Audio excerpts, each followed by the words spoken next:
Sometimes it's hard to believe God. You may have felt that. You've heard God speaking to you about some area of your life and you've stepped out in faith. But then reality hits. You look at the circumstances and think, am I crazy? The problem is, God works in the realm of the unseen. We can't see God or feel God or touch God. That makes it challenging to walk this God life, to believe what God says above the circumstances. I remember in my own journey many years ago when God first called me to pioneer a new church.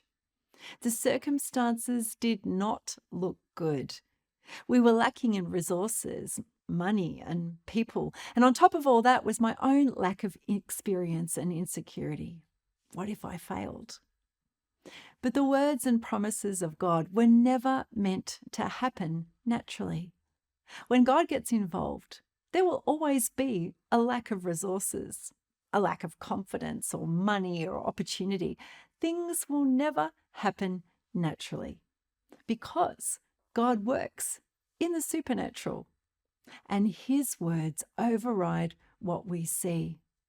As the Apostle Paul said, we are called to walk by faith, not by sight.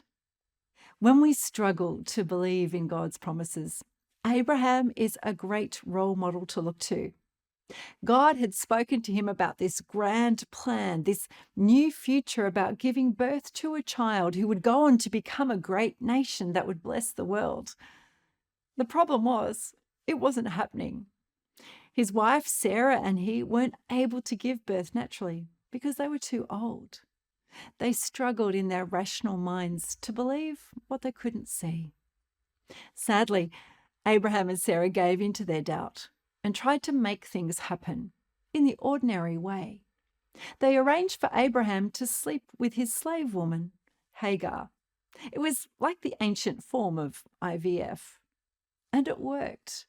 Sarah gave birth to a child named Ishmael, but he wasn't the promised child. Later, Isaac was born, supernaturally.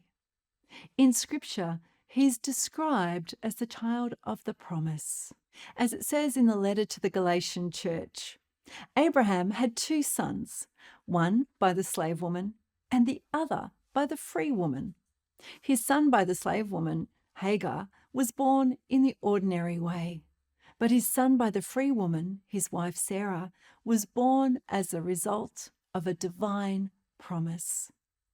When we hear God speak about our lives, it's never going to happen in the ordinary way. When we're tempted to not believe God in the face of impossible circumstances, let's remember the example of Isaac and the supernatural intervention of God. When we walk the God life, it's never going to happen in the ordinary way. But as we wait for the promise, we will see God's incredible power and provision. Like Abraham, we will see the child of the promise. Thanks for listening to Everyday God Conversations today. It's been great having you with us. For more on having your own God conversation, go to godconversations.com and subscribe to the fortnightly updates there.